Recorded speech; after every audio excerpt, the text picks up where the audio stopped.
2020 West Des Moines City Council meeting to order. Please join us for the pledge. Pledge allegiance to the flag of the United States of America and to the republic for which it stands, one nation, under God, indivisible, with liberty and justice for all. All right, please sign in. I think we have Councilman Trimble join us on the phone. Well, we don't have the voting software to that's right. sign in, so we'll do. Take roll.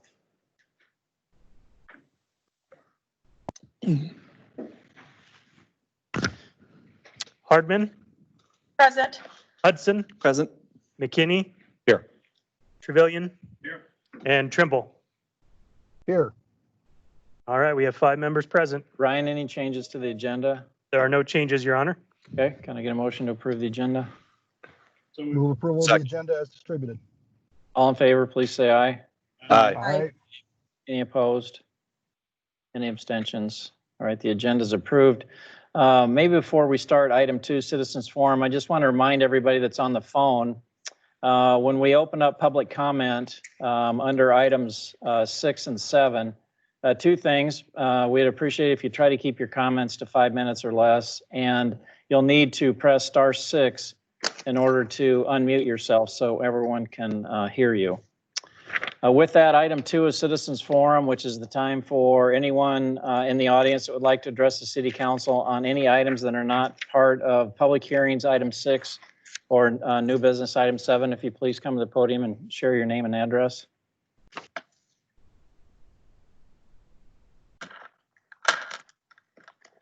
My name is Richard Rogers. I reside at 2417 Fuller Road in West Des Moines here. Permit me to bring to your attention West Des Moines City Code 7-12-2, adopted by this body with ordinance 2321 on July 23rd, 2018. This section establishes the rules and regulations concerning the conduct of patrons and the use of library facilities at the city library building located at 4000 Mill Civic Parkway. It's worth noting that, quote, any person who violates the provisions of this chapter upon conviction shall be punished not in excess of $100 fine or in excess of 30 days imprisonment, unquote.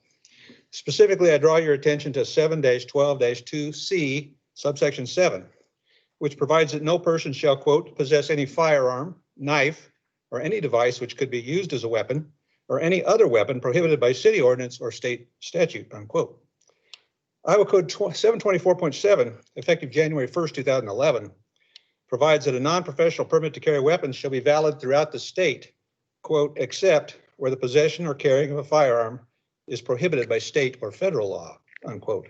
There is no provision in the law for local exceptions. Additionally, under the provisions of Iowa Code 724.28, Rule 7 is an illegal ordinance and is thus void and unenforceable. This was true from the time of its enactment and remains true today. Iowa Code 724.28 became effective on April 5th, 1990, and prohibited political subdivisions of the state from regulating firearms more strictly than does state law.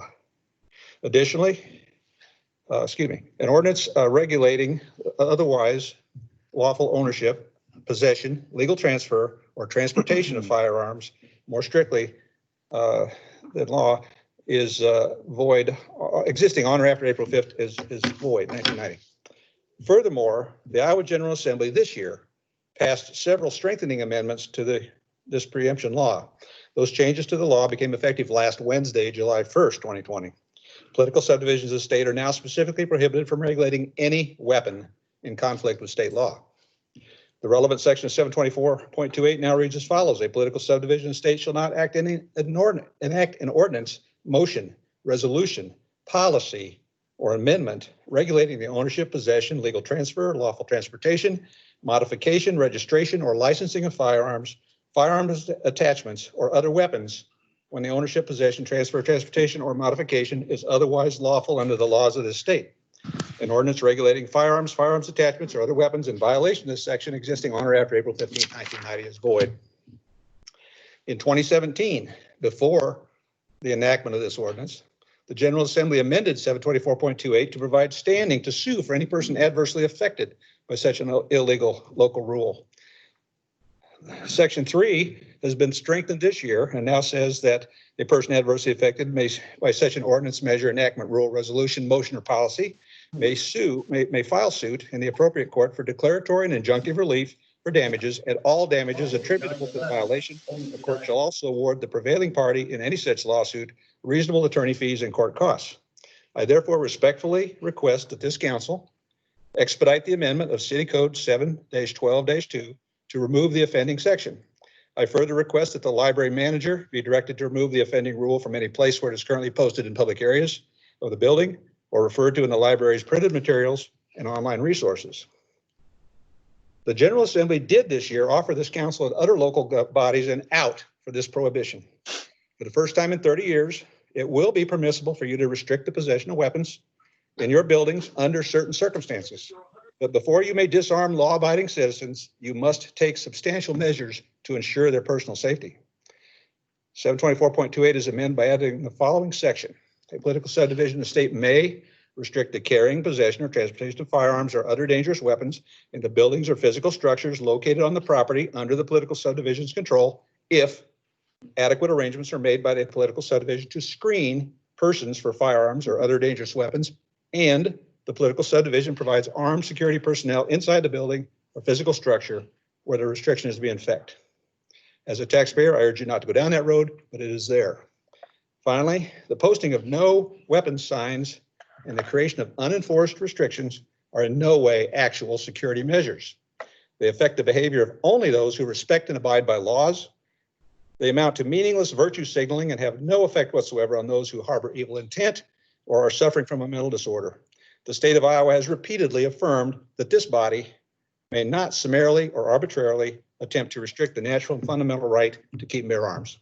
Thank you for your attention. Okay. Appreciate it, Mr. Rogers. I guess we want to make sure we're in compliance. So I'm going to request that, I guess, Tom, this item get put on the Public Safety Council Committee. But Dick, I think before that committee meets, we'll need you to put together a written legal opinion to address Mr. Rogers' request and anyone else who may have an interest in that same issue. And we're well aware of the new legislation as far as having, as you know, we have a officer up front at this building. And so, and it's been the opinion of me actually that we've been in full compliance up to this time, given the proprietary interest we have in this building as opposed to governmental. So, but we take your point, Mr. Rogers, and we'll review this and we're making some amendment to this. I was confident that you were aware of the situation prior and after the change in law, but I wanted to get it on the record. Yeah, no, that's Thank you. fine. And we'll let you know when the committee meets, and obviously you'll have a chance to read Dick's Appreciate it. legal opinion. Yep, thank you. My councilman's aware of my interest in this too. Sure, no, appreciate it. Anyone else for Citizens Forum? Yep, if you'll come on up and share your name and address. Hi there, my name is Brian Fox. My address is 208 Hillside Avenue. Can I be heard all right through the mask? Okay, just wanted to make sure. So I'm not quite as prepared as he was, but I do have one thing that I'd like to bring up. Through COVID, I put in one heck of a victory garden in my backyard. And one of the things that myself and a number of my neighbors that I've been speaking to and a number of people who are in the community are very interested in is having backyard chickens legalized in West Des Moines. Now, there are some areas of West Des Moines where that is currently allowed, but not in the vast majority of the city. They're currently classified as livestock animals, same as horses and goats. And we are relatively out of line with a lot of the other cities in the area, in the Des Moines area, and other cities in Iowa of our size and other cities of our size nationally. So I've been talking to some people on city staff about this in development services. And essentially what I'm asking for is you giving them permission to move ahead with at least taking a look into this and trying to make sure that we are in line with other cities in our area. And if I'm allowed, going around and proving to you that there is a pretty significant citizen support for this. I've written a letter and gathered a bunch of the regulations for other cities of our size in Iowa, other metro cities. So I'd like to submit that to you guys along with all of my other research. So I'll pass that on to Ryan. Did the staff share with you? We probably look at this once a year. We get a request once a year. So we evaluate it every single year. Yeah. And it's not that we're not interested, but Sure. it goes through the vetting process every year to try to figure out if we can make any Absolutely. changes to the ordinance. So have they shared with you the historical information we've had? So they did, I mean, they didn't share that with me. Essentially, I came to them with that. One of the things that's included in there is some records of past citizen support at city council meetings, and other times that citizens have brought this up. So if there's more information, I'm always willing to hear, always Okay. wanting to hear, but So we'll make sure, Brian, that you get all the historical information. I think we're happy to put it back on the committee's agenda to see if anything's changed or Sure. if the council has a different perception of it. But we've done a deep dive into this at least 6 times, trying to figure out how we can accommodate this and Sure. try to balance the interest of this. So it's not like we're not interested. Oh, no, I completely understand that, but there's also a couple new things, a couple new resources. Waukee just legalized having backyard chickens, and they're doing something that's a little bit unique, having a required online class from Iowa State, which I think is getting some better results and people actually caring for their animals a lot more. Okay. Well, We're happy to better put way it for the back on the neighborhood. committee. We're happy to look at new information. Appreciate your interest. I want to make sure, Tom, that you make sure Brian gets all the historical information so he kind of knows where we've been, where we were going, what we looked at, just in case you can shed some more light on that for us. Absolutely, that's all I ask. Okay, great. Thank Thank you very much. Yep. Thank you. Anyone else for Citizens Forum? Hi, can you also hear me? I have a much quieter voice. Yes. Yes. My name is Kelsey Say. My husband Shane and I are actually moving into the area at 212 Hillside Avenue, maybe a week and a half from now. And I just wanted to piggyback on Brian's thing. We actually are in the city of Des Moines now and own chickens. And it's kind of frustrating to feel like, oh, I'm moving to just about the same neighborhood, but I'm not able to bring these animals that I've been able to take care of and, house for the past 3 years. So I just wanted to voice our opinion as well. So. I appreciate it. Thank you. Thanks for moving here too. Welcome. All right, anyone else? Citizens Forum. Okay, seeing no, we'll move on to mayor's. Hi. Sorry, I just unmuted myself. I'm Sabrina Robello. I live at 205 Hillside Ave. I also just moved here with my husband, and we were really looking forward to owning and, having chickens for egg laying purposes. And we were pretty disappointed to hear that West Des Moines doesn't permit that, even though so many other mini cities, Waukee and such, allow it. So we're very much in support of changing the zoning ordinance. Okay, well, we'll make sure when the council committee comes up with their recommendation that we put it back on an agenda so we can get public comment from everyone. Okay, thank you. Yep. So then you can kind of see what the updated analysis is and recommendation.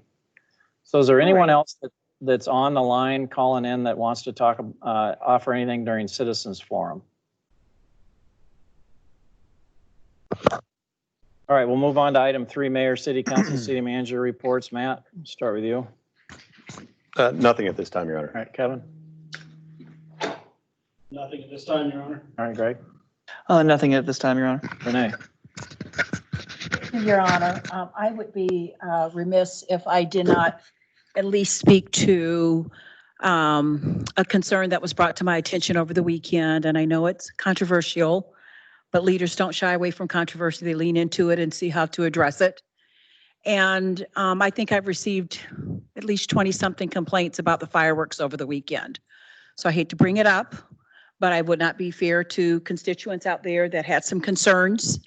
I wanted them to know that I did send a note to the police chief, and I did get some response from the enforcement division, and there were over 140 complaints lodged, which to me is a lot. And I know that there's people for fireworks, and I know there's people not for fireworks, but I know we have an ordinance that does not prohibit fireworks, and it's complicated because the legislature allows people to sell fireworks and people can buy them and possess them, but aren't supposed to use them at their home. So it makes no sense to me, but nevertheless, that's what we're at. But I do want to talk at the next public safety meeting about what can we do for enforcement. I know it's difficult and I know it's a challenge, but I do owe conversation to my constituents that have voiced terrible complaints about what are we doing, pets being traumatized, post-traumatic stress syndrome. And I don't know whether you folks are hearing the concerns or complaints. And I know it is a very controversial topic. But nevertheless, with 140 complaints lodged, citizens are wondering, are we enforcing? Are we not enforcing? Are we just having the law and not doing much? And I know you have to catch people on the act, but one lady said the person was doing fireworks for 2 hours and all they had to do is drive by and see it, but no one showed up. So again, I'm not trying to complain against the police department or enforcement, but I do want to go on record as having shared this concern at City Council, shared that there are a number of people that had extreme frustrations over the weekend. Some of you were in on that. I know, Kevin, we received a Facebook post. Your name was on it as well. Someone in your ward, and also, me as a member at large saying, what are we doing about it? So I do think we need to talk about it. I think we need to understand what the enforcement areas are, and we got to communicate in advance next year of what citizens are to expect. Okay. Hope that's fair. Yeah, no, and we revisit that every year since the legislature legalized fireworks. So no, that's fair to see if there's anything else we can do. Russ, council report? Yeah, I've got no report. I would just say that I'm excited about the appointment that we're going to be approving tonight to the Human Rights Commission. Chandler is a constituent of mine, and he's a great guy, very level-headed thinker. I think he's going to be a great addition to the Human Rights Commission. Will add a lot to that commission and be a great asset to the city as well. So I'm excited to confirm his appointment to the Human Rights Commission. We've already got a great Human Rights Commission. He'll be an excellent addition. That's all I have. Thanks. All right, Tom? No report, Your Honor. All right, item 4 is the consent agenda. Any consent agenda item that any council member wants to pull? Otherwise, I take a motion for all of them. Move approval. Second. All in favor, please say aye. Aye. Any opposed? Aye. Any abstentions? All right, all the items pass. Item 5, old business 5A, Banks Landing, northwest corner of 88th Street and Boonville Road. Amend the Talons Reach Plan Unit Development to change parcel I from neighborhood commercial to parcel J residential single family and parcel G medium density residential, and establish regulations to accommodate developments of 52 row houses and 21 single family homes, Clark Family Investors. This is an ordinance for the second, third reading, final adoption. There are no changes from the first reading.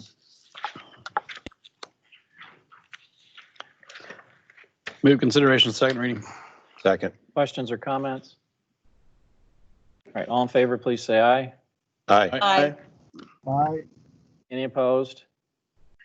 Any abstentions? All right, Ryan? 5 yes, an ordinance amending the Talons Reach Plan Unit Development to modify land use designation and regulations pertaining to PUD parcel I, outlots S and J, Michael's Landing Plat 1, to change the land use from neighborhood commercial to residential single family and medium density residential. Move approval of second reading. Second. All in favor, please say aye. Aye. Any opposed? Aye. Any abstentions? All right, second reading's approved. Move to waive the third And adopt in final form. and adopt in final, yeah. All right, Kevin, you want to second that? Second. All in favor, please say aye. Aye. Aye. Aye. Any opposed? Any abstentions? Ordinance is approved. Item 5B, the council's being asked to continue this to the July 20th council meeting. Move to continue. Second. All in favor, please say aye. Aye. Aye. Aye. Any Aye. opposed?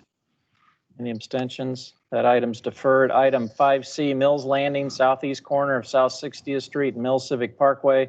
Establish the zone change specific plan for the intended development. Shrey Ram Development LLC. This is an ordinance for the second, third reading, final adoption. There are no changes from the first reading. Move consideration of second reading. Second. Questions or comments? All right, all in favor, please say aye. Aye. Aye. Any opposed? Any abstentions? All right, Ryan? 5 yes, an ordinance amending the city code of the city of West Des Moines, Iowa, 2019 by amending Title IX zoning, Chapter 9, Plan Unit Development District pertaining to PUD district regulations and guidelines. Move approval of second reading. Second. All in favor, please say aye. Aye. Aye. Any opposed? Any abstentions? All right, Move to waive the third reading and adopt in final form. Second. all in favor, please say aye. Aye. Any opposed? Any abstentions?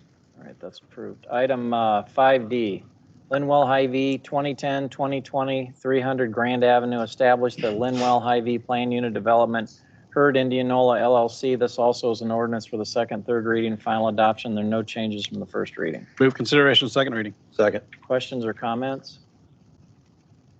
All right, all in favor, please say aye. Aye. Aye. Any opposed? Any abstentions? All right, Ryan. 5 yes, an ordinance amending the official zoning map in the city code of the city of West Des Moines, Iowa, 2019 by amending Title 9 zoning, Chapter 9 Plan Unit Development District pertaining to PUD district regulations and guidelines. Move approval, second reading. Second. All in favor, please say aye. Aye. Aye. Any opposed? Any abstentions? Move waiving of third and adopting final form. Second. All in favor, please say aye. Aye. Aye. Any opposed? Any abstentions? That ordinance is approved. Item 5E, vacation of a portion of Southeast Moffett Lake Road right-of-way, city initiated. This also is an ordinance for the second, third reading, and final adoption, and I don't believe there were any changes to the Move consideration of second reading. questions or comments. All right, all in favor, please say aye. Aye. Aye. Any opposed? Any abstentions?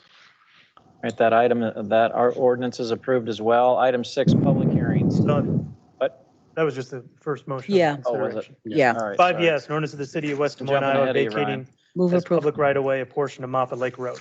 Move approval of second reading. All in favor, please say aye. Aye. Aye. Any opposed? Any abstentions? Okay, Move waiver.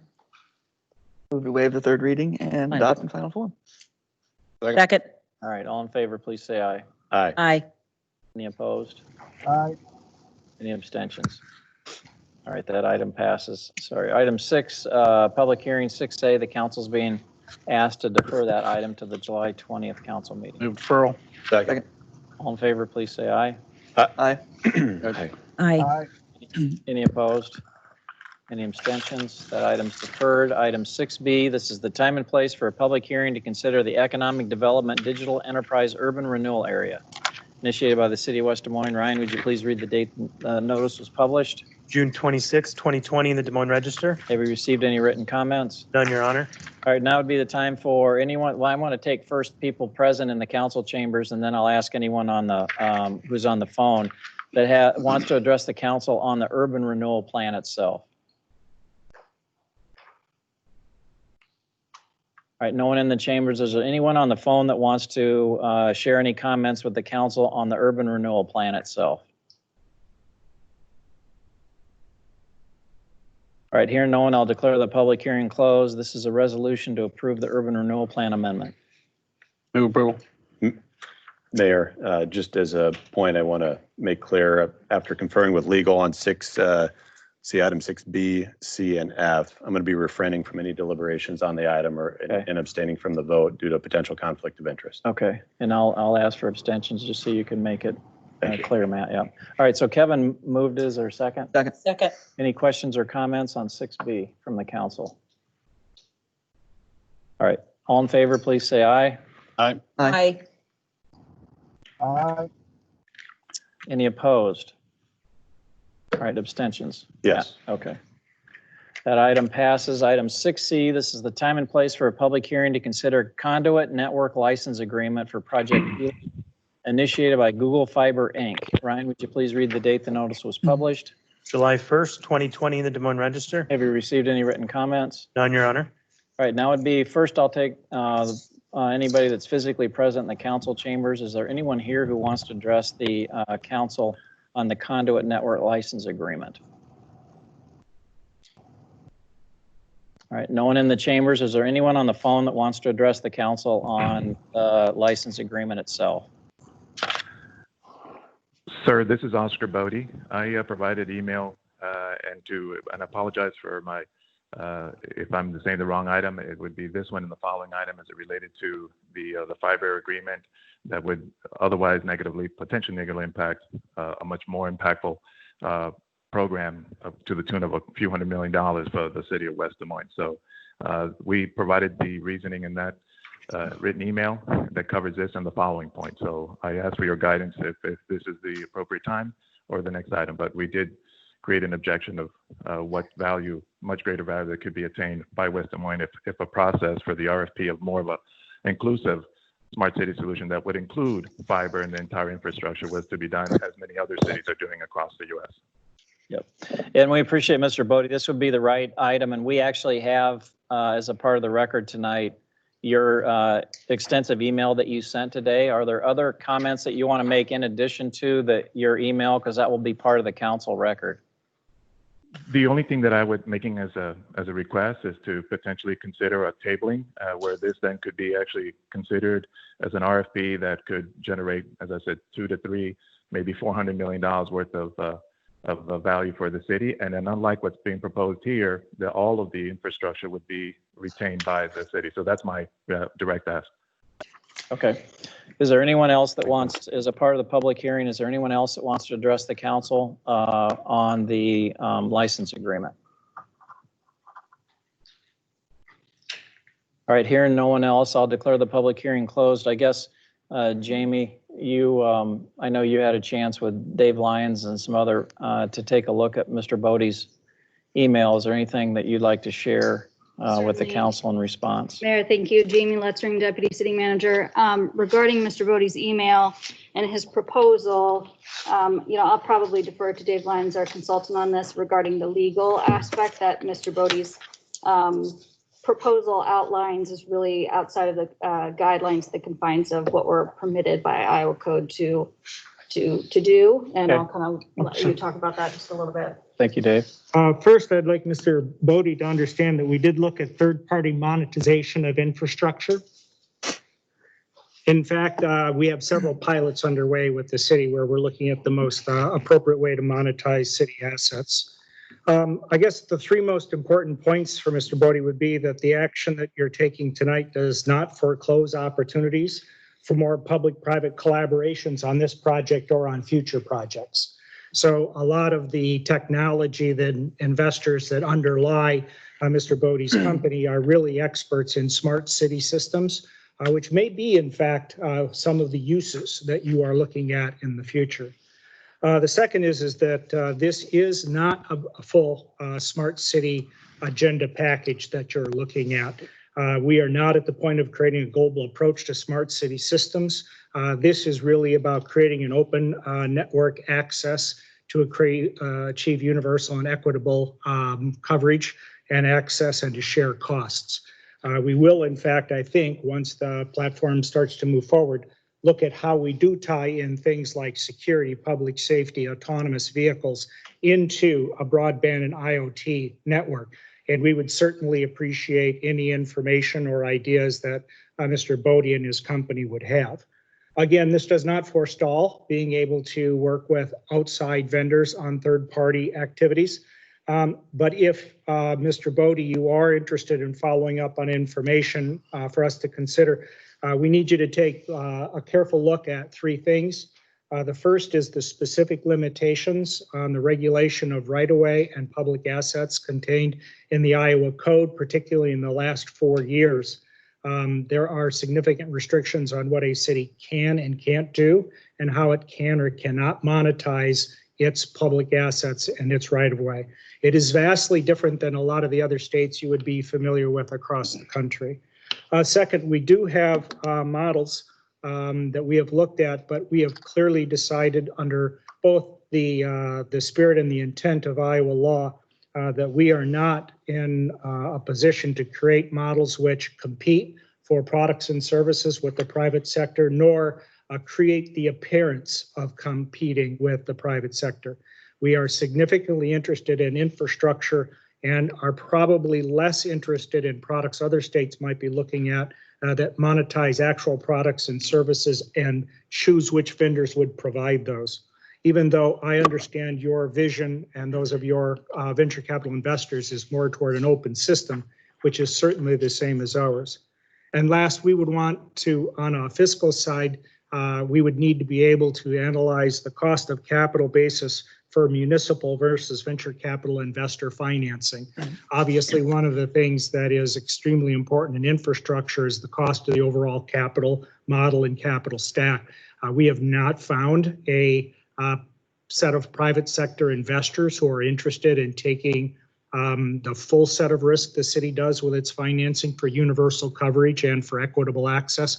And we would need to know how that capital was being applied and how that capital was then being returned to investors as well as citizens. So the problem that we would have is right now it would take, let's see, it took us 6 months to talk through how to create a workable model with Google Fiber and to create a workable model working with all of the other private carriers in town and private contractors in town. I do not think it would be as easy as Mr. Bodie outlined for us to be able to simply flip a switch and quickly decide whether this was a full smart city platform or not. But I would say it could be a smart city platform in the future. I would say that products and services such as provided by Mr. Bodie and his company investors may in fact be a valuable thing to look at. But before we would take any steps further with that, we would certainly want to make sure that they have a complete understanding of the legal, federal, and state restrictions that the city is presently required to operate under. Okay. Great. Thank you, Dave. Yeah, interested in any other suggestions that Mr. Bodie might have going forward. Obviously, we need to move forward with this license agreement tonight to keep this project on schedule, and we've done so much due diligence on making sure it's legal. The providers appreciate the fact that the city's not picking winners and losers here. We're just providing an opportunity for the private sector to compete, to provide services to our citizens. And so I don't know if the council has any other questions or comments on the license agreement or any of the issues we've talked about tonight, but if not, I'd take a resolution to approve it. Move approval of development agreement. Second. Any other questions? Okay. Any other questions or comments? All in favor, please say aye. Aye. Aye. Any opposed? All right, and abstentions? Yes, Matt? I'll abstain. Thank All you. right, thank you. Item 6D, this is the time and place for a public hearing to consider not to exceed $3,900,000 of general obligation refunding capital loan notes, Series 2020A, initiated by the city of West Des Moines. Ryan, would you please read the date the notice was published? June 19th, 2020 in the Des Moines Register. Have we received any written comments? None, Your Honor. All right, now be the time for anyone in the audience physically present here that wants to address the council on item 6D. All right, is there anyone on the phone that would like to address the council on item 6D? And this is a refunding of an existing general obligation bond issuance, and we'll save $188,000 in interest by refunding it. All right, hearing no one, I'll declare the public hearing closed. We have a resolution to institute proceedings to take additional action, and this came through Finance and Administration Council Committee. Move approval. Second. Questions or comments? I guess my comment, Tim, we appreciate you continuing to look for opportunities. I kept track, but at one point we've saved over $7 million in interest by refunding outstanding bond issuances because of the interest rate and our AAA ratings. So we appreciate you continuing to look for those opportunities. All right, all in favor of 6D, please say aye. Aye. Aye. Aye. Any opposed? Any abstentions? All right, that item's approved. Item 6E, this is the time and place for a public hearing to consider not to exceed $1 million of general obligation urban renewal capital loan notes, Series 2020B, initiated by the city of West Des Moines. Ryan, would you please read the date the notice was published? June 19th, 2020 in the Des Moines Register. Have we received any written comments? None, Your Honor. All right, is there anyone physically in the council chambers that would like to address the council on item 6E? All right, seeing no one, is there anyone on the phone that would like to address the city council on item 6E? All right, hearing no one, I'll declare the public hearing closed. It's a resolution to approve the acquisition of agricultural property, and this came through Finance and Administration Council Committee as well. So move. Second. Questions or comments? Just say that this was a much needed, what this is going to go towards along 88th Street. It's going to be fantastic. So. I agree. All right, all in favor of 6E, please say aye. Aye. Aye. Aye. Any opposed? Any abstentions? 6E is approved. Item 6F, this is the time and place for a public hearing to consider not to exceed $42,800,000 of general obligation urban renewal capital loan notes, Series 2020C, initiated by the city of West Des Moines. Ryan, would you please read the date the notice was published? June 19th, 2020 in the Des Moines Register. Have you received any written comments? None, Your Honor. All right, now would be the time for anyone in the audience, at least physically present in the council chambers, that wants to address the council on item 6F. All right, seeing no one, is there anyone on the phone that would like to address the council on item 6F? Just for clarification, sir, is this 42.3 million, is this the one that would be utilized for the building of the fiber conduit line? Yes. Just a point of clarification. Okay, then again, and I appreciate the comments that I heard prior to my last comment, but to the extent that the things that we're doing comply with federal public-private partnership laws across the United States and most cities, and we comply with very strict right-of-way, to the extent the most expensive thing in the project is the building of the conduit fiber with the labor, and that there's no guarantee that the 42.8 million would be the maximum. And so even though it says not to exceed with the overruns, the city is taking direct risk, funding 42.3 million. And to the extent that we know that our model is unique, but it's being used, it's a first of its kind, and it's already supporting over $1 billion worth of projects in the US, across the US. So again, I'm not sure, because obviously you guys didn't know we exist, there was no public RFPs or even sounding of the industry to try to identify these, because, you know, obviously we work with these companies. We are agnostic, as I said on the information that was provided, despite referencing our best of breed ecosystem. We are open, and the network is open to all operators. It's a shared, completely agnostic infrastructure that's turned over to the city. So to the extent that we are providing and just requesting that to be delay this for 1-2 weeks, just so you can have a meeting and be completed, I just think that 43 million plus 200 and something million, so the city has a full functioning infrastructure, not all those people's fibers inside your conduit, is really something that I'm not sure, you know, what the downside. There's no loss for downside if to at least reconsider it and just bring this item back up at your next board meeting to save 43 million or gain 280 million plus. You know, I showed you the math there. The 500 something million for your service providers in the city at best gets 20 to 50 million. That would not happen under what we do already with cities of this nature. Okay, and Mr. Bodie, why don't you go ahead and state your name and your address for this item for the record? Yes, sir. My name is Oscar Bodie, B-O-D-E, CEO of Smart City Capital. The address is 2598 East Sunrise Boulevard, Suite 210A, and that's Fort Lauderdale, Florida, 33304. All right, thank you. Anyone else on the phone that would like to address the council on item 6F? All right, hearing no one, I'll declare the public hearing closed. This is a resolution to institute proceedings to take additional action, and this came through Finance and Administration Council Committee. Move approval. Second. Any other questions or comments on 6F? All right. I do. Oh, all right. Do you want to go first? You go ahead. Oh, okay. Just a couple things about this. Number one, Mr. Bodie, I know you're on the phone, but this is not a final approval because we will revisit this in 2 weeks. But I did want to speak to the opportunities that this will provide the city because, as you know, I'm a teacher over at Valley High School, and I've spoken to a number of students over the past couple of weeks/months. And I just asked, I think the assumption is that everyone in West Des Moines has internet, and that's just not true. I think the assumption is that most people have high-speed internet in West Des Moines, and that's just not true either. And so I'm really enthusiastic about this project because it is very open-ended, and ultimately any ISP will be able to utilize these conduits that are city-owned.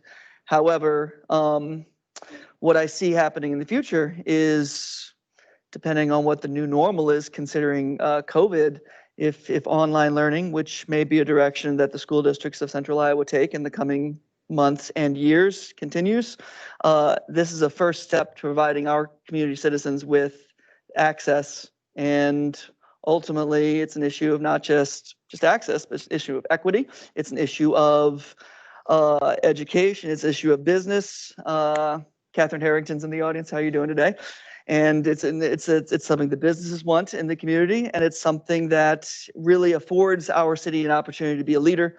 And so that's why I'm enthusiastic I enthusiastically support this. And so I'm really looking forward to voting yes. All right, Renee? Thank you, Your Honor. As you sit on this council, and I think I've been on it now for 3.5 years, and you get to evaluate the kinds of votes that you make and really what impact does your vote have on transformation of a city. Transformation of a city to address issues that affects all our residents in all different kinds of ways. I think COVID has shared with us the disproportionate effect that it has had on communities of color. I think it has shared and shown us that people aren't all going to thrive at the same level if not given same access. And so as I look at this, and Mr. Bodie, I was not a part of your original email that you sent to all the other city council members. I think later you may have sent this, and I have since read it real quickly prior to this meeting. I don't know where you're coming up with the $284 million in revenue. You might want to address that, but this probably is one of the biggest, most impactful votes that has occurred in almost 3 years, because it truly is leveling the playing field for our residents in West Des Moines. And it is providing access to a product that will help them thrive, help small businesses thrive. And so I'm excited about being a part of a city that is transforming and addressing the technology needs that every city needs to address. And West Des Moines found a solution. West Des Moines found a solution. And I thank the leadership of West Des Moines for their due diligence, and they have done due diligence.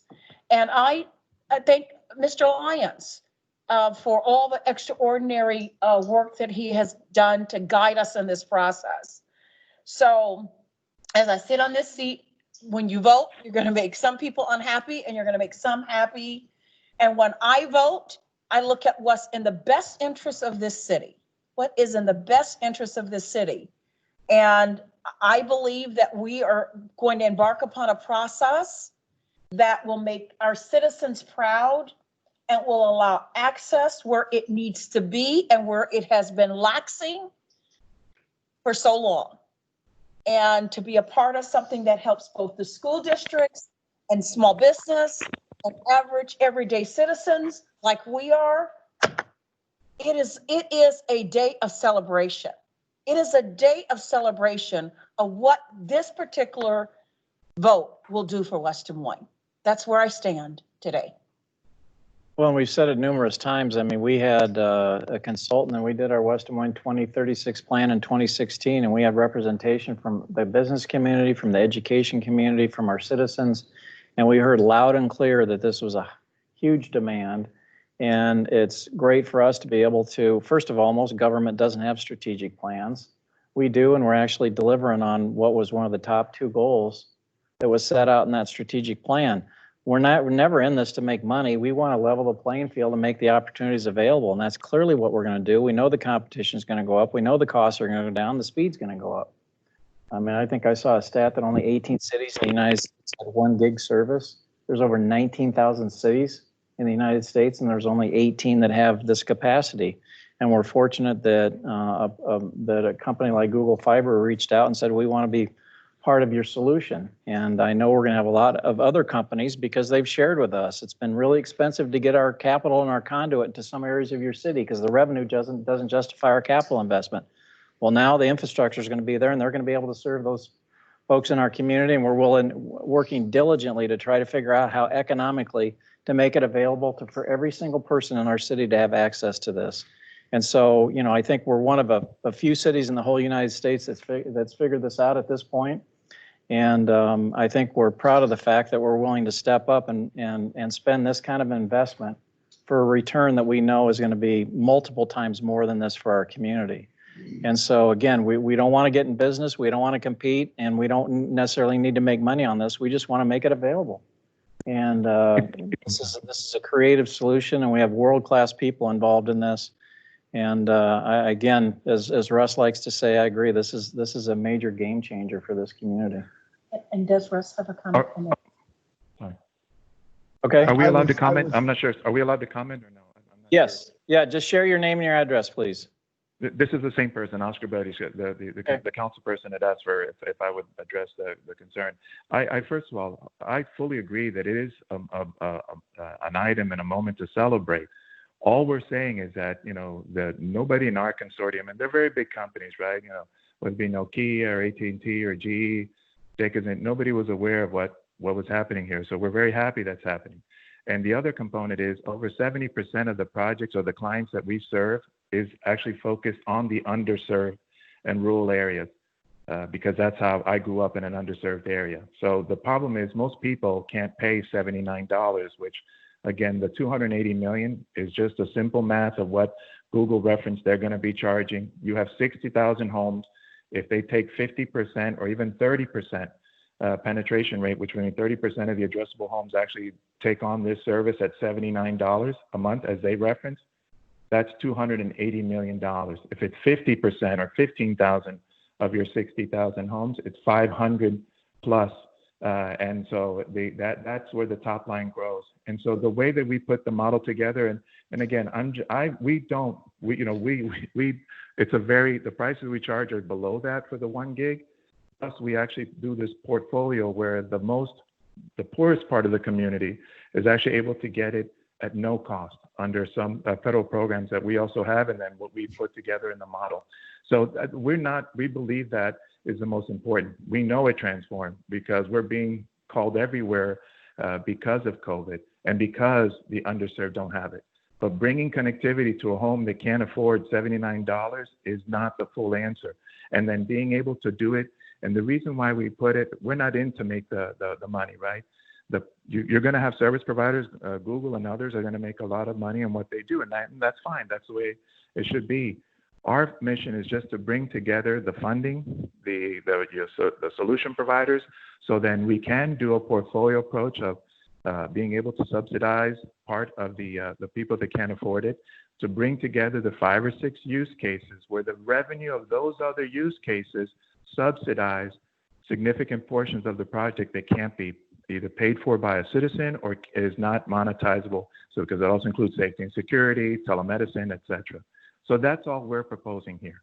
And that's why we work with Leagues of Cities. So I'll just pause there. I just want to make sure that it is a good thing, but the way we do our model actually allows you to redeploy that 43 million faster into other critical needs. That's all we're trying to bring to you is an option that you may not have been aware of, and several other states and cities are leveraging it today. That's all.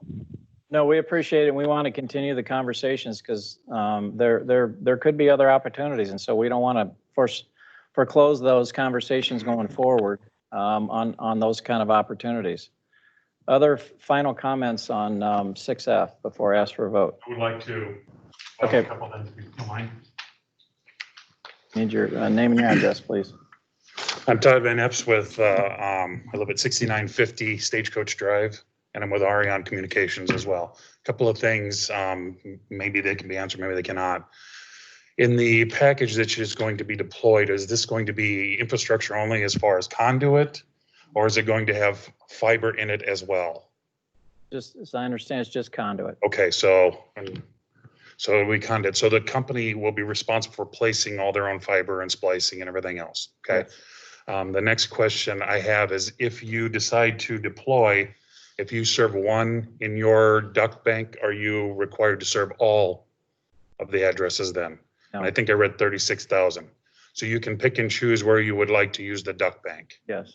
Okay, but Google is going to serve every address. Everyone that wants it, they're going to serve.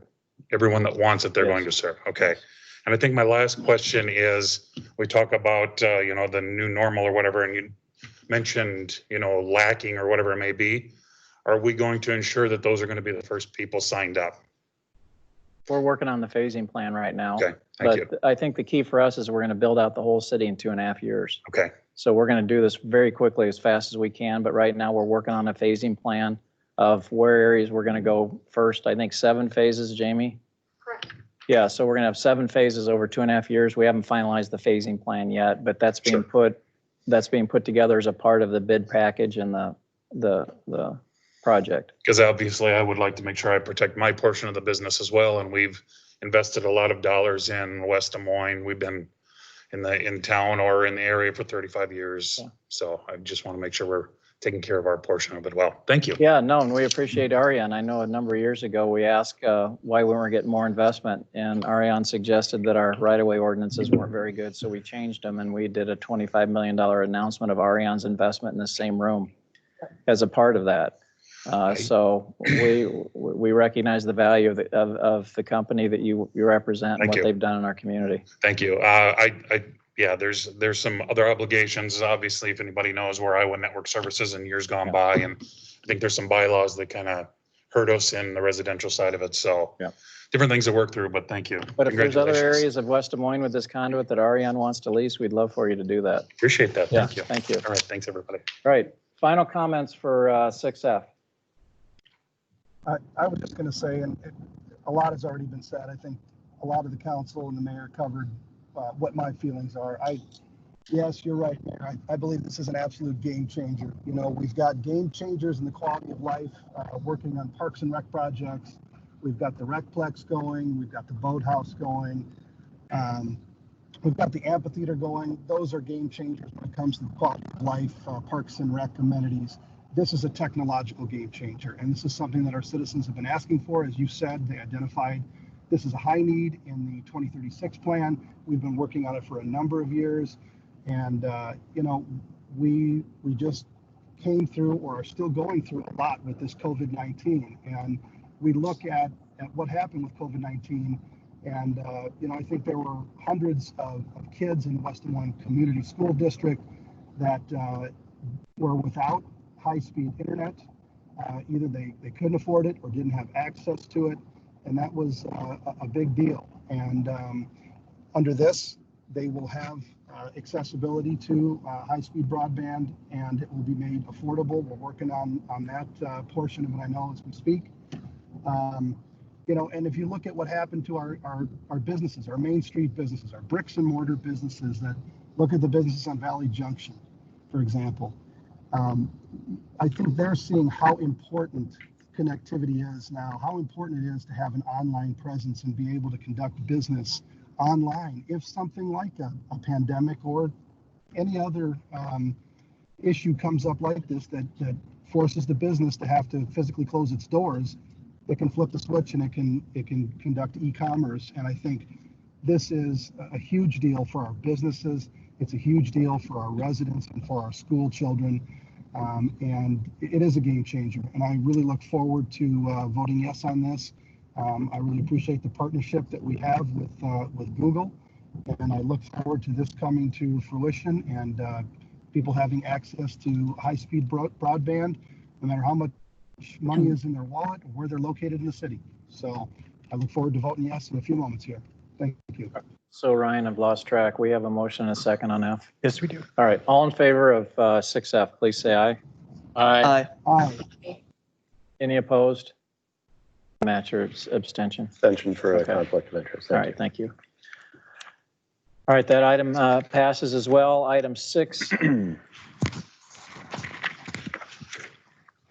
Skip that. Yeah.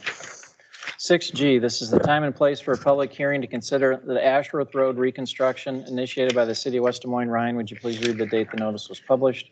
June 26, 2020 in the Des Moines Register. Have you received any written comments? None, Your Honor. All right, now be the time for anyone in the audience, and we'll take anyone physically present here who wants to address the council on item 6G.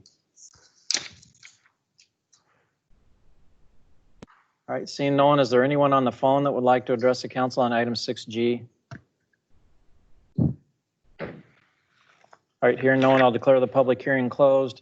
This is the next phase of the Ashworth Road reconstruction, and we have a resolution to approve the acquisition of agricultural property. So move. Second. Any questions or comments? All right, all in favor, please say aye. Aye. Aye. Any opposed? Any abstentions?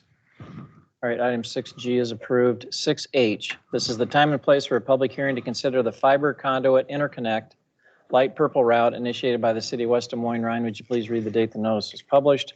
June 26, 2020 in the Des Moines Register. Have you received any written comments? None, Your Honor. All right, and this involves the Microsoft, 2 of the Microsoft data centers. So is there anyone present in the council chambers that would like to address the council on item 6H?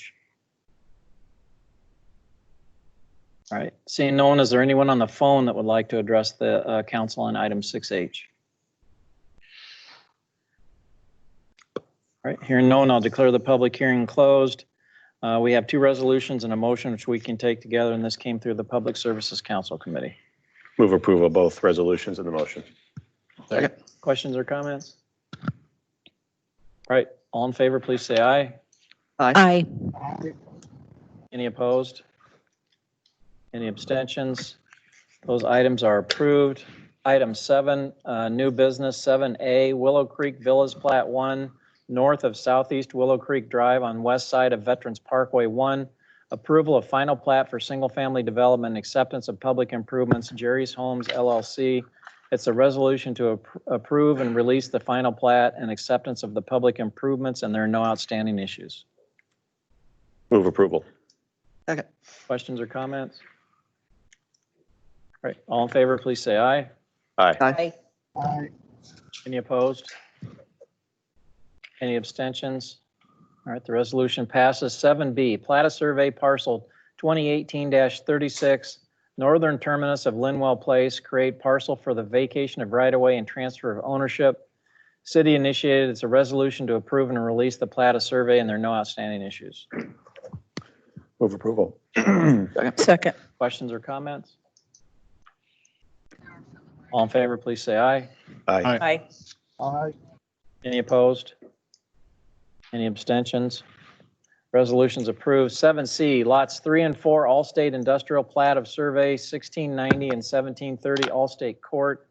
Adjust lot line between 2 existing lots. Next phase development. It's a resolution to approve and release the plat of survey, and there are no outstanding issues. Move to approve the resolution.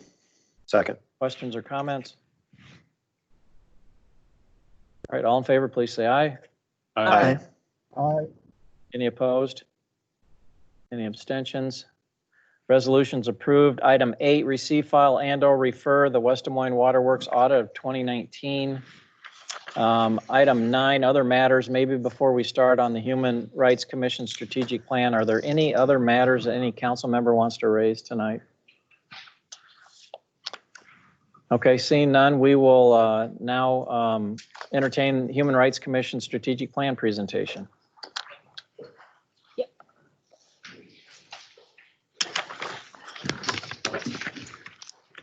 Well, hello, good evening, everybody. Good evening. Hello. Good evening. Thank you for allowing us time today.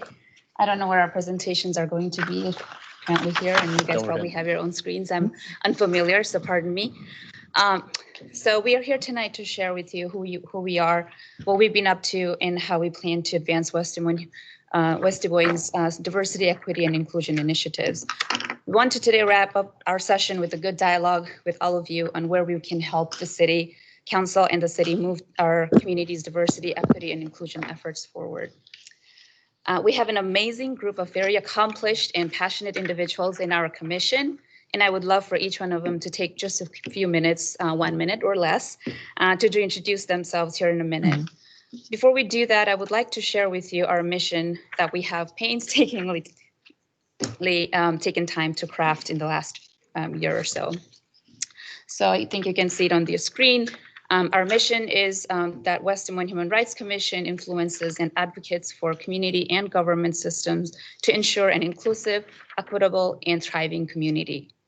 We offer this as a reminder that we, the Human Rights Commission, is here to serve our community to be better, inclusive, and equitable to every individual, regardless of their color, race, background, nationality, abilities, sexual orientation or identity, or socioeconomic situation, that every individual in West Des Moines, the city of West Des Moines, can actually thrive.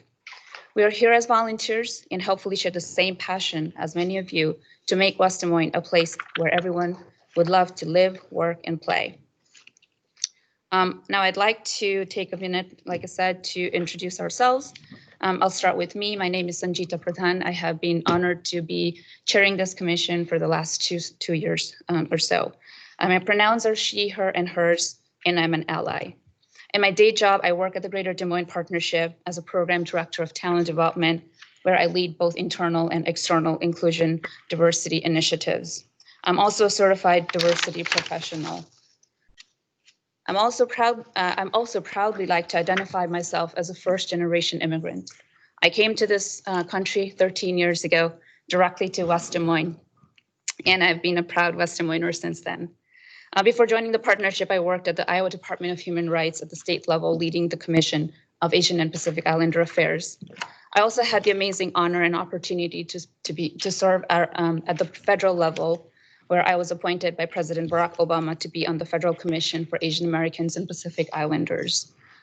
I wanted to make a difference in the city I live in, where my kids go to school. That is the only sole purpose and reason why I joined the commission, to help make the city better, and that I'm very proud of, where we have come as a commission, and excited about where we're headed. I'd like to ask my vice chair, Mindy, to please introduce herself. Hi, yes, as Sanjita said, my name is Mindy Bagana. I am a citizen of West Des Moines. I have been for about 7 years now. In my day job, I work with Wells Fargo, just in West Des Moines as well. And with Wells Fargo, I serve on their diversity and inclusion committee within Central Iowa. So in my day job, I focus a lot on diversity and inclusion. And as a citizen of West Des Moines, I saw a lot of potential in West Des Moines as a city that can really grow in its diversity and inclusion. And I wanted to be a part of that. So that's why I was happy to join the commission and continue to forward that work.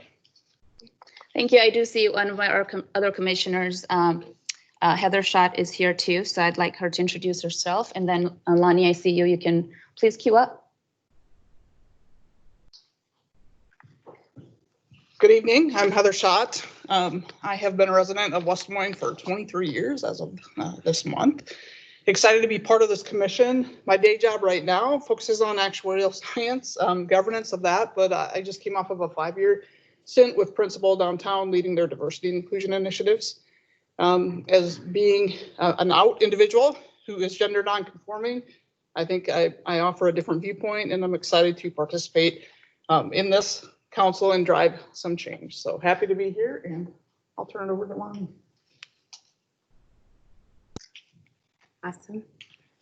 As I'm hobbling, good evening. Thanks. Happy to be here as well, Lonnie Daphne.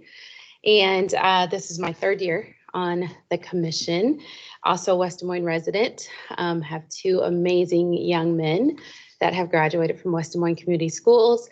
And so as my day job, Director of Diversity and Inclusion at EMC Insurance Companies, also thought this would be a great way to lend my voice to my community.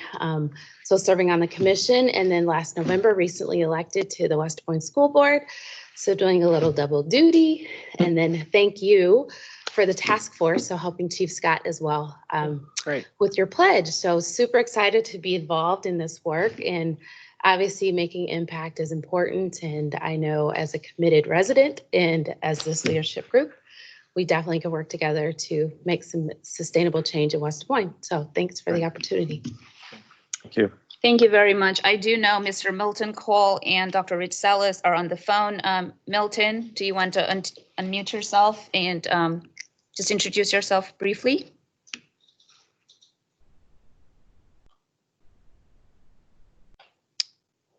All right, let's go to Dr. Salas.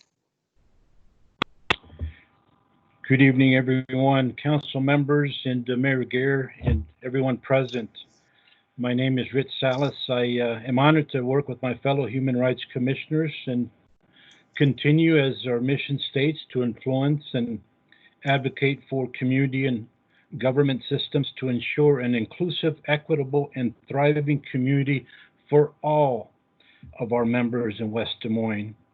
I serve as a Chief Diversity Officer at Des Moines University and Assistant Professor in the Behavioral Medicine Department. I look forward to our collaboration and getting to know all of you. I think all this work that we have to do requires all of us just collaborating and sometimes having tough conversations, but that's how we move the needle in not just diversity and inclusion, but equity. And so I'm honored to be a member of this Human Rights Commission. Having said all of that, my most important job is as a father and husband. I have 2 children here in West Des Moines schools.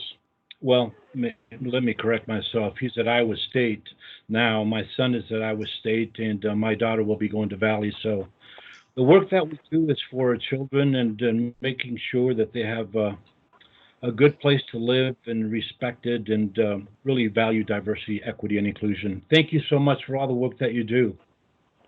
Thank you, Dr. Sanjita, Salas. I am here. Thank you. I was going to call on you one last time. Thank you, Milton. Go ahead. I'm sorry. So my name is Milton Cole. My wife and I moved here 14 years ago with our 3 children. We could have moved several places in the country, but we came to West Des Moines because of the schools. So just to tell you, being the oldest person here, maybe my story's a little bit longer, but please bear with me. I grew up in Virginia, where from my family's home, I could look out the Chesapeake Bay to Fort Comfort, where the first enslaved people were brought to the Virginia colony some 401 years ago. In my senior high school speech, I spoke out against the Virginia court ruling that said it was illegal for people of color to marry white people. I was summarily booed by my fellow classmates. In college at William & Mary, I refused to join a fraternity when I learned that 2 new friends from Richmond would not be invited to join the fraternity because they were Jewish. At what was said to be a possible 5,000-person gathering at the Lincoln Memorial, I gathered with 250,000 other people to hear Dr. King's I Have a Dream speech. Along with Dr. King, John Lewis, Amelia Boynton, I marched with some 1,000 other folks from Selma to Montgomery. I spent one summer vacation working in Washington against apartheid in South Africa. I was arrested outside the South African embassy. As the oldest person in this gathering, part of the journey of each of us in our own particular way is to try to make a difference in helping to realize the American dream for all, one step at a time. The fellow members of the Human Rights Commission, along with Council Member Renee Hardman, are fantastic people. Together, we're trying to make a difference. It's an honor to be a member of this group, and I thank you for your patience in listening to me this evening. All right. Thank you very much, Milton.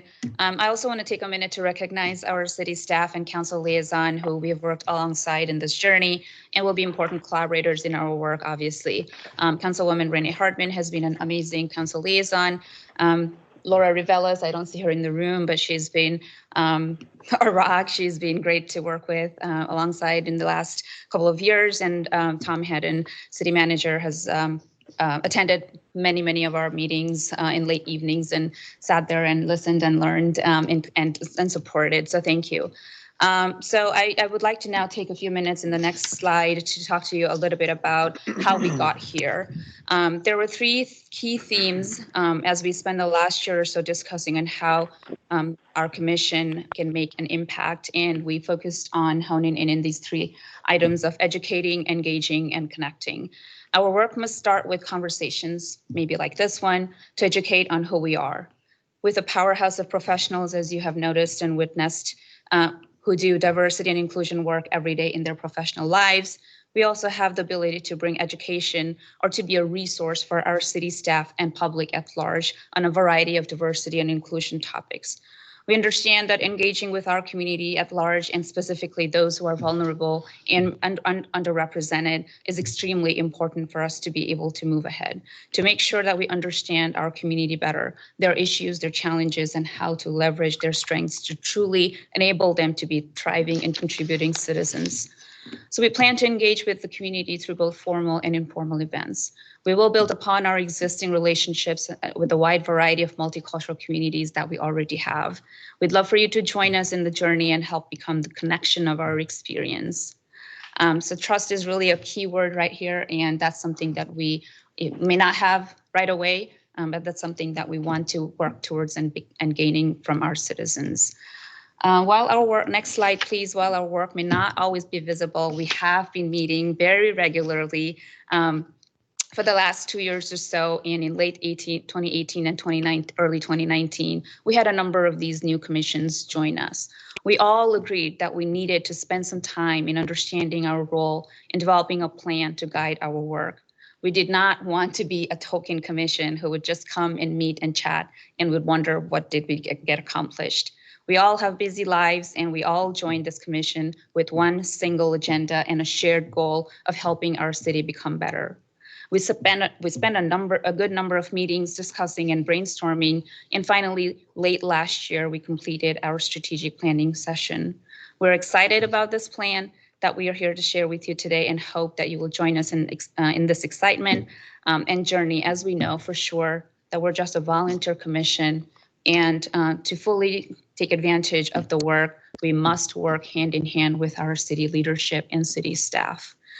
So far, we have engaged in a few of our city's events and activities, such as the walkability session and the comp plant meetings. Many of our commissioners took time out of their busy days to attend many of those comp plan meetings, including myself. This commission also encouraged the city to join the National Organization Government Alliance on Race and Equity, or GARE, which we are very proud to and very happy to be members of now. Many thanks to Laura again for working very hard behind the scenes to get us here, and in hosting our first joint session last year with the Des Moines Human and Civil Rights Commission, where many of our city leaders were in attendance.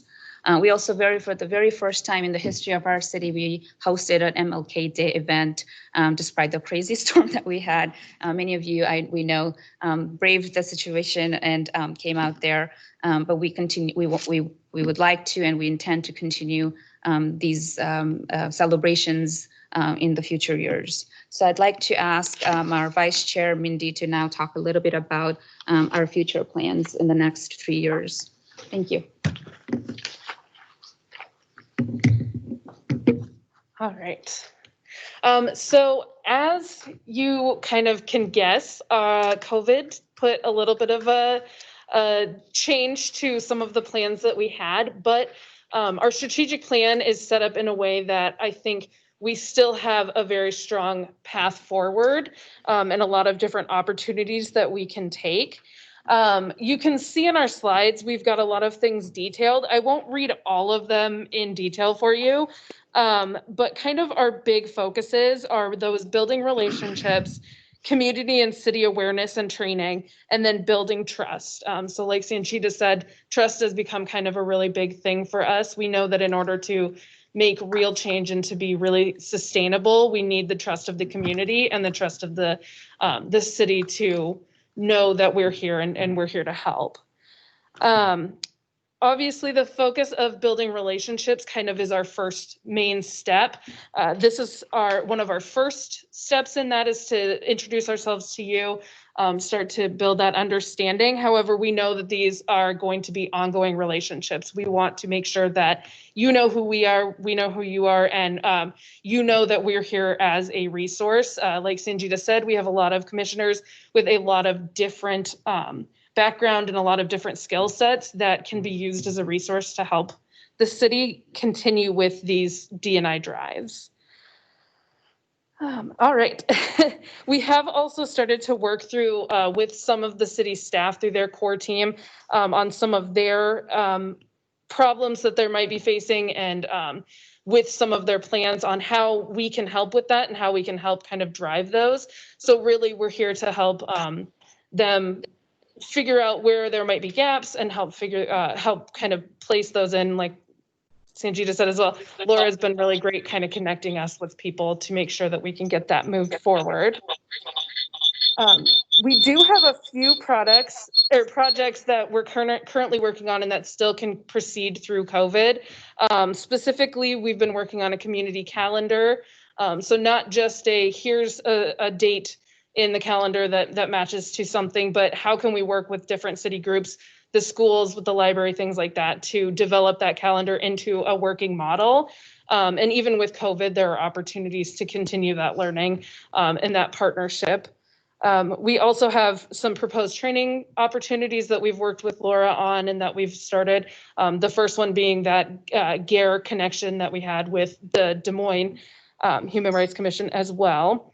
And we continue to share our work outside of the city with how can we help bring that into the city. So a lot of us are professionals outside that have speakers come in and things like that. And we want to make sure that as a group, we're offering the city to be a part of that as well. One thing that we can continue to share is that in order for us to succeed, we need the city to be involved, specifically city council and city staff. We are just a volunteer organization. We are here and we're all dedicated to what we're doing, but we need to make sure that in order to be successful, we need assistance from everybody involved. We're excited to make impacts, and I think all of us are here in this role because we know that the city can do it. And we have really great expectations and really great trust that the city will be able to do it. But with that, we just want to make sure that everyone's committed towards the same goal. And that this isn't just a box to be checked. I think when you're talking about diversity and inclusion, it's easy to say, okay, well, we've put this in there, we're checking the box. But we definitely see that as a bigger process and bigger than just that checked box. With that, that means that we're asking you all to commit to not just getting to know us tonight, but committing to taking advantage of the tools, sessions, and conversations that we bring, to utilize those skills that we have, and to be curious and learn about the different perspectives that we might bring to you and to the city. Continuing to do the same things and expecting different results won't get us to where we are, which is why we really want to work to make those changes in general. So now I will go ahead and pass it over to Heather, who wanted to facilitate some questions between you and us to get to know further how we can serve you guys. Thanks, Heather. Thank you. So as you get to know me, you'll realize one thing I didn't share is I'm the great disruptor. Disruptor in a positive way. I believe in disruption for inclusion. And part of that disruption is to relook at how we've been doing things, right? And question ourselves as to why maybe things were set up, systems were set up, thoughts were developed in us, right? And challenging those. And I think as we step back and we look at what our group is trying to do, which is educate, engage, and connect, we want you to join this journey with us, right? Again, we're volunteers, and as we've all shared, we have busy schedules, but one thing is clear, you all are important. West Des Moines is important to us, and we will make that time to get involved. So we want to hear from you on a few different things. We want to hear what your thoughts are on the gaps of the education for the city. So as we start to develop these programs, we want to make sure that we're really meeting the needs that you see, right? We want to hear what your struggles are. So how are you struggling to engage? Where are you engaged? Where can we help? And what additional connection points can we help the council with? Can we help the city with? Where can we become that voice? So the facilitation is just starting, right? And we want to hear from you now. Well, and I think we need to, I think it'd be good for us to have a joint workshop together in the future, I guess, and I'll open it up for questions or comments. But I know we've, as a city, made a big commitment to this. We've had a consultant. We've come up with a strategic plan. I think we have budgeted for a diversity and inclusion full-time person next year in our budget. We're the only city with the Human Services Department.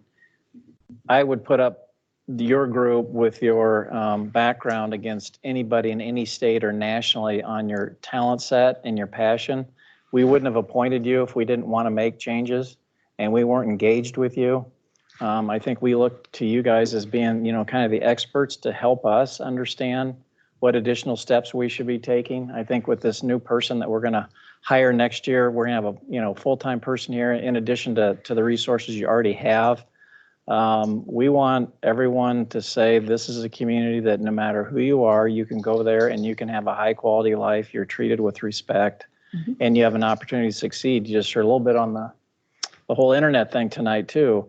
So you have our commitment. We're looking to you to help us a lot because you guys have a lot better background than we do as policymakers. Renee, I know, has been a great liaison and has fabulous ideas. I think we're here to say we're all committed to this, We want to figure it out. We have the resources. We're innovative. We're willing to do things that maybe other people aren't willing to do, but we all agree on where we want to be and what we want to be like as a community. And, you know, we're a lot of communities watch what we're doing because we have such a unique opportunity, not alone the 65,000 people that live here, the 64,000 jobs that we have here, and the 20 or 24 million people that come here to shop. We have a community multiple times our size interacting with people, you know, millions of people during the year. So we want to be the shining city on top of the hill. And you have our commitment. We need to work together, and you need to help us with a lot of the initiatives that you think would be good for us to implement, working through Renee and our full-time staff person that we're going to hire here soon. But we wouldn't have put you on there if we didn't want to make a difference, because we know you all know what you're doing and you have a passion to do things. And so we're looking forward to working side by side to make a big difference in this community. None of us are perfect, but we're certainly striving to try to get as close as you can get. We really appreciate that, Mayor. I think the one thing we all can acknowledge is that none of us are perfect. And, you know, with the part of that trust factor is to trust us enough to help you with those questions that you have or the encounters that you experience or whatever it might be. Right. I can tell Renee is looking for a moment here, so I'm going to hand it over. I would like to say thank you, Mayor, for what I just heard is your unwavering support of listening and learning and wanting to expand where you feel the city can go and utilizing the expertise that are on this commission to help guide the work of the city. As the liaison to this commission, I want to just say that the makeup of this committee is just really, I'll use my nephew's terminology, off the chain. That's a good thing. It is absolutely phenomenal. Okay. I'll say phenomenal, but maybe some relate better to that. But it is truly a good group of very dynamic commissioners who are very committed to this initiative, who really want to be engaged. And what I have learned from this group, they don't want to just meet to meet. They want to be able to stimulate and encourage and to foster new ways to do things. And the one big thing that I think has occurred from this particular group is having a conversation with Tom Haddon saying the city is large enough to have a position that's dedicated to diversity and inclusion and equity. And most proactive employers have that as a resource. So you've done the biggest thing that's been done in the last 3.5 years of getting the attention of the city manager, who is looking to try to find ways in which we can make that happen. That is a wonderful, wonderful step. It is your voice that really led that to come to fruition. And so I just want to say that I applaud you. I think you know that we are in some interesting times right now with the racial tensions and things that are going on. To make sure that we're not tone deaf to that, let's talk about it. Let's present ideas in which the city could be better at, addressing those or engaging in that instead of, running away from that. I think we welcome any kinds of discussions around the movement that's occurring globally and in the world, and West Des Moines is not distant to it. So I just want to say this. I applaud you for every minute that you give to trying to make sure that West Des Moines is the welcoming city that we tout ourselves to be and that we want to be, but we recognize that it's a journey and not a destination. Because you're just never going to land and say it's all over, because things evolve and change. So it's a journey of 1,000 steps. And you are allowing us to take some of those steps. And you've done some great things. Just working with the city manager and Jane on the Martin Luther King activity. You all owned that activity that day. They allowed us to do it, and you guys owned it. You put together the celebration of all of that. We were encumbered by the biggest blizzard of the winter, but we still prevailed. And so there are things like that that I think are really prevalent. I know that the chamber has a new diversity and inclusion initiative. It might be, and I'll just throw that out as a way to invite Catherine, who's here tonight, to come to one of our commission meetings to understand what they're doing, what role they're playing, because I think collaboration is going to be a key. And so they are newly formed. They're trying to do the same things around business. So I would say that a gap might be having Catherine, as they form their committee and who's chairing that, come to one of our commission meetings, and let's have some joint conversations and see how we can leverage resources and collaborate. But I just want to say thank you. I can be no more prouder of this group than putting together this workshop and being so committed to making sure that West Des Moines is a thriving place for all of us, regardless of our skin color, our social economic status, our religion, everything that matters to us. You want to make sure that it's welcome here in West Des Moines. And I want to take 1 second to appreciate that we are not the first, right? There's been many people that have started this journey for us. We are going to take advantage of this opportunity for sure. But I would like to recognize that the commission has been here before, right? Yeah. And we are going to take the journey from them. I also would like to take a minute to thank Sanjita publicly for this. So Sanjita really is a big recruiter for these initiatives and these efforts. I don't say yes to a lot of things, and I know there are others on this committee too that we're very selective about where we spend our time. We take it very seriously, and we wouldn't do this if Sanjita wouldn't have reached out and really pushed us and moved us forward with that. So thank you. Thank you. You wanna? Oh, and Sanjita wanted to share a few things, and I think we're probably gonna wrap up. Okay. Yeah, that's thank fine. you. And then I Thank you, might Heather. ask Tom if you have any kind of closing comments. Next steps. I think we need to start getting a better dialogue among the chamber, us and them together. So go ahead. Sorry. I was just going to say, sorry, I probably missed a part of your conversations there. So that is going to be our next step, Renee. Our next step after this is we want to share our plan with other community organizations who are like-minded, who are doing some sort of DEI work in the community. Chamber is definitely in our list. Previous Carol Chambers and I had hours and hours of conversation about how to collaborate, and we were in this journey of figuring out what we wanted to do. And so the time has come. West Des Moines Community Schools, we really want to collaborate with them. It's a big entity. Public library can be a very big conduit of information where people of all races, backgrounds, economic situations go to the library. That can be a big vehicle for us to bring our education. There's lots of things we can do with the library. There are other community organizations, PD. We want to collaborate. That is our next step. We can't do all of this ourselves. We plan to form little subcommittees and allow other citizens who are interested to join in this effort. So that is definitely our next step. I just also wanted to, in our professional jobs, when we work out with our CEOs to implement diversity inclusion plans within our organizations, we encourage them to lean in a little bit more. We know that they will have their own journeys in this process. All of us are in this different place in this continuum of understanding diversity and inclusion. We all come from very different backgrounds. Somebody might know a little bit more about race. Somebody might know a little bit more about LGBTQ community issues or mental health issues because you have somebody in your life that you're associated with. But it's very hard to understand all parts of diversity and equity and inclusion. We encourage you to do the same. I have heard many CEOs say they've spent about 30 to 40% of their personal time while starting diversity and inclusion initiatives within their organizations to make it successful.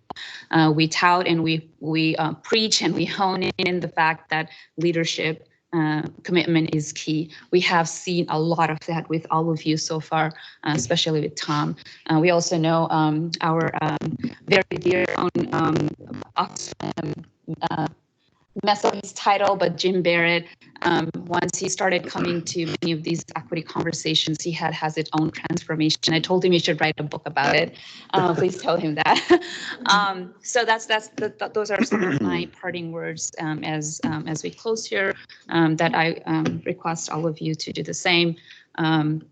We've seen the commitment and we hope and we look forward to working with all of you in future. Great. Tom, any closing thoughts?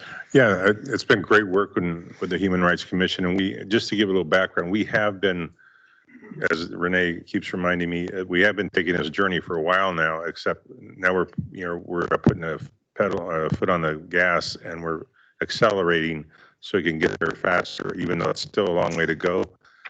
I'm very encouraged by what we're going to do. I am going to present to the council in the budget a full-time professional to help us move, because there's so many moving parts. There's so much things to do. So to keep us on our way, but the staff is moving forward, and it's very exciting times. I think it's more or less, we got to do a good job of being selective on how we move, because there's so many opportunities. It's taking the right opportunities as we move forward. But yeah, it's great. We got a great commission, enjoy it, and I can't wait to keep moving forward. Okay, thank you very much. you. Any other comments or questions from the council? Yeah, Mayor, I'd just say thank you for being here. I appreciated your message tonight, and for everybody for being here. And you asked for a commitment. I want you to know you certainly have my commitment. I look forward to engaging and having conversations amongst everybody. So thank you. I agree. One thing that really kind of struck me during your conversation, your presentation, which I appreciate, was the issue of trust. And you know, when I'm teaching in a classroom, the old interview question was, is it more important for you as a teacher to be liked or respected? And apparently there was a correct answer. I'm pretty sure I said respected, which, by the way, was the incorrect answer, apparently, which is why I didn't get any jobs in St. Louis. That's a different story. But luckily, I answered it correctly when I got the job at West Des Moines Valley High School. And it comes down to a matter of trust. When you're in the classroom, the students have to like you first before they're going to listen to anything that you're saying. And I think a lot of times community members probably feel that same way, that to bring that trust, they have to like you. And here we are in a situation in 2020 where people just hate institutions, whether it be large institutions like Congress, whether it be the institution of racism, which is the right thing to hate as well, of course. But when it comes to our city, Mayor Gare, what's our approval rating these days, or how many residents are satisfied? 93. It seems like the institution of the city of West Des Moines is one that people really like and respect greatly. And I think that provides this commission an opportunity to really, I don't know, to partner with the city, to partner with the rest of the, to partner with the schools, to partner with the library, to partner with, pardon? Oh yeah, and the chamber as well, to partner with all these things, because we already have such, such satisfaction. And so I'm really, really excited for this journey. I echo Matt's sentiments and Renee's sentiments and the mayor's sentiments, and I think everyone in this room sentiments that we're really excited for this journey. There's a lot to learn, there's a lot to do, but that trust kind of already exists between the people of the city and the government itself, and the community, between the community and the government itself. So I'm really, really excited to start this journey from a place that we're already trusting each other, and that's going to make it a lot easier.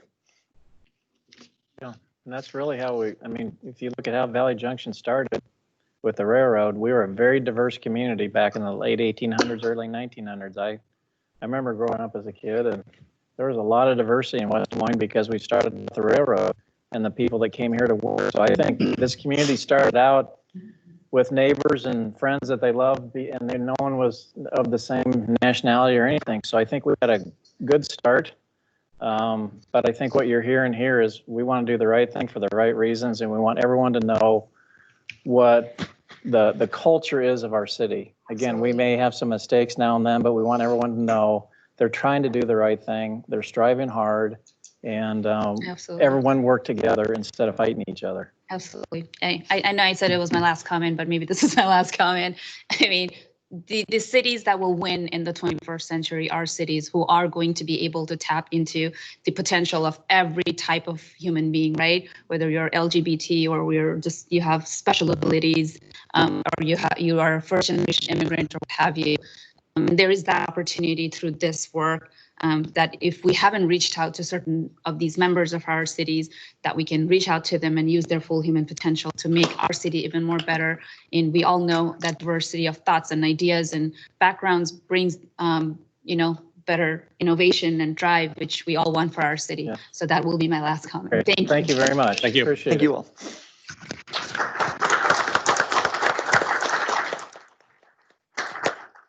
All right, I don't think we have any other workshop items and no executive session. Gotta use that gavel. Yeah. Too loud. Thanks, everybody. See you later.